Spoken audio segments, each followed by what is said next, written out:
गेले 4-5 दिवस वेगवेगळ्या लोकांकडनं, म्हणजे खरं तर विषय काय, मी मांडलं काय आणि त्याच्यावरच्या प्रतिक्रिया काय, तर जेवढे लोक आहेत ज्यांनी आत्ताच्या घटकेला माझ्या विरुद्ध हे नाटक करा, त्यांच्या अडचणीत वाढ, त्यांनी अमुक केलं तमुक केलं, त्यांनी खोट्या पद्धतीने CDR त्यांच्याकडे आला कुठून, त्या काय रॉच्या एजंट आहेत का, त्या स्वतःला काय समजतात वगैरे वगैरे वगैरे, हे मी ऐकत आले. दुर्दैवाने 31 तारखेपासून ते काल रात्रीपर्यंत मी मुंबईत नव्हते, म्हणून ह्यांच्या इतक्या प्रेस कॉन्फरन्सेस मी घेऊ शकले नाही, कारण मी चंदीगडपासनं जवळजवळ 120 किलोमीटर लांब होते. तिथे कुठलंही मराठी मीडिया नव्हतं, मला बोलायला किंवा इव्हन प्रतिक्रिया द्यायला त्रास होता.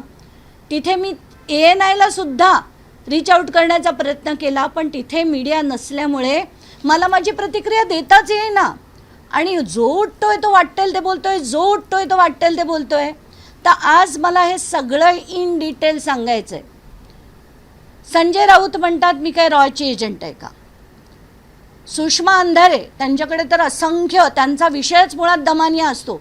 दमानियानी अमुक, दमानियानी तमुक, दमानिया सिलेक्टिव्ह, दमानियांना भाजपच सगळी माहिती देतं, त्यांना कुठून माहिती येते माहीत नाही, त्यांनी ती चेक केली की नाही, त्यांनी अमुकच केलं की नाही, इनकमिंग आउटगोईंग फलाना फलाना फलाना कुठून त्यांच्याकडे आलं. अहो सुषमाताई, साधी आता मी क्लॉड नावाचं ॲप आहे, त्याच्यात अनेक गोष्टी आपल्याला मिळू शकतात. पण मला ना आज तुम्हाला अगदी सुरुवातीपासून सगळं सांगायचं. 31 मार्चला मी इकडनं चंदीगडला सकाळी 6च्या फ्लाईटने गेले. 1 तारखेला दुपारी 12च्या आसपास मला एका व्यक्तीचा मेसेज आला की मी अमुक आहे, माझ्याकडे अशोक खरातांची काही माहिती आहे, मला ती तुम्हाला द्यायची आहे. मी म्हटलं हां बोला. तर म्हणे नाही मी कॉल करू का. तर म्हटलं कॉल करा. म्हणून त्यांनी मला कॉल केला. आता खरातांची माहिती देत आहेत म्हणून मी त्यांचा कॉल ॲक्सेप्ट केला.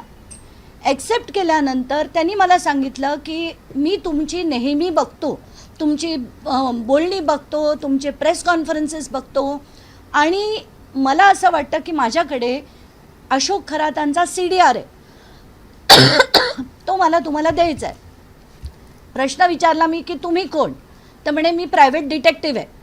आणि त्यांनी मला त्याचं नाव सांगितलं, त्याच्या कंपनीचं नाव सांगितलं, आणि मी दुसऱ्या नंबरवरनं तुम्हाला तो सगळा डिटेल पाठवतो हेही सांगितलं. दुसऱ्या नंबरवरनं जवळजवळ पाऊण तासानंतर, म्हणजे जवळजवळ 12:49 मला एक एक्सेल शीट आलं आणि त्याच्यात खूप वर्टिकल्स होते.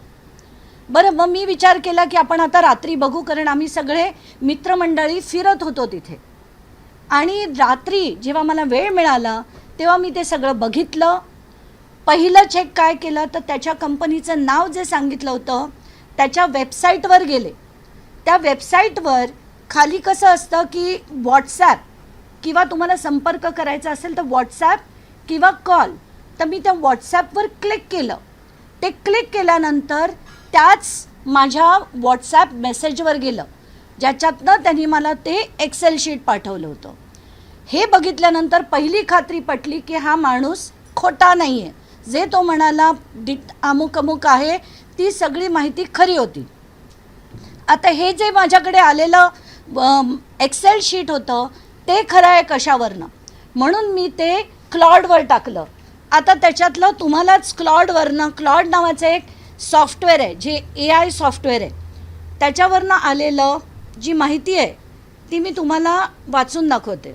वाचून दाखवण्यापेक्षा ऐकवते.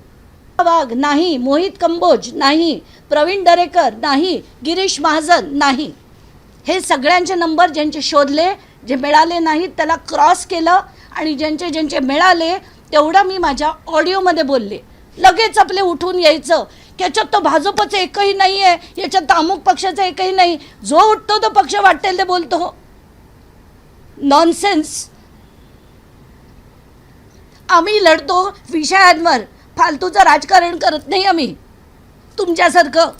मग काल बोलताना मी सिलेक्टिव्ह, तर मग मिलिंद नार्वेकरांचा नंबर आला, 8 कॉल आले, मागितले तुम्ही, मागणी केलीत, त्यांच्या चौकशीची. काय बोलता तुम्ही अंधारेबाई?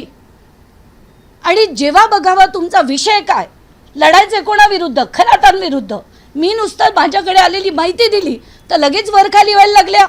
दमनबाई अमुक, दमनबाई तमुक, दमनबाई तुम्ही हे नाही केलं, दमनबाई तुम्ही ते नाही केलं. खड्ड्यात जाऊ दे तुमचे सगळे विचार, तुमच्या खिशात ठेवा. आणि आता मला काही महत्त्वाची माहिती द्यायची आहे ती देऊ द्या, कारण ते खरात प्रकरणात सगळ्यात महत्त्वाची माहिती आहे. त्याच्याकडे 1 मिनिटात मी येते.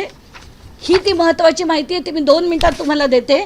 आत्ताच्या घटकेला मी जेव्हा शोधलं तेव्हा रुपाली चाकणकरांचे एवढे फोन कॉल्स आहेत, एवढे. काय करायचं, मी आणायची नाही माहिती? ही बघा, एवढे फोन कॉल्स हे रुपाली चाकणकरांचे आहेत, एवढे. सुनील तटकरेंचे सगळे डिटेल त्याच्यात समरीच अशी येते. अंधारेबाई ऐका, याच्यात ही समरी येते ना, ती टोटल कॉल एवढे, इन्कमिंग एवढे, घेतलेले लॉंगेस्ट कॉल किती, ही सगळी माहिती डेट रेंज कधीपासून कधीपर्यंत आहे. कारण माझ्याकडे जे डिटेल्स आले होते ते 1 एप्रिल 2025 ते 17 मार्च 2026 होते. त्याच्यातले हे एवढे कॉल आहेत. शिवसेनेचे शिंदे यांचे 17 कॉल आले.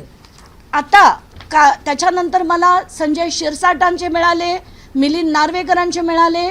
माझा ना महाराष्ट्र मीडियाचा एक व्हॉट्सॲप ग्रुप आहे, त्याच्यावर मी ताबडतोब संजय शिरसाटांचे ज्या दिवशी ऑडिओ केला 3 तारखेला त्या संध्याकाळी मिळाले. त्या मिनिटाला मी त्या ग्रुपवर टाकलेली ती माहिती. संजय शिरसाट, मिलिंद नार्वेकर दोन्ही त्या दिवशी मिळाले. त्यानंतर काल मी एअरपोर्टला बसले होते परत मुंबईकडे येताना, तेव्हा मी सहज म्हणून प्रभाकर काळे जे एकनाथ शिंदेचे पी ए आहेत, त्यांचे काही 6 नंबर्स आहेत, त्याच्यापैकी 2 नंबरवरनं, म्हणजे एका नंबरवरनं 11 कॉल आणि दुसऱ्या नंबरवरनं 1 कॉल, म्हणजे शिंदेंच्या 17 व्यतिरिक्त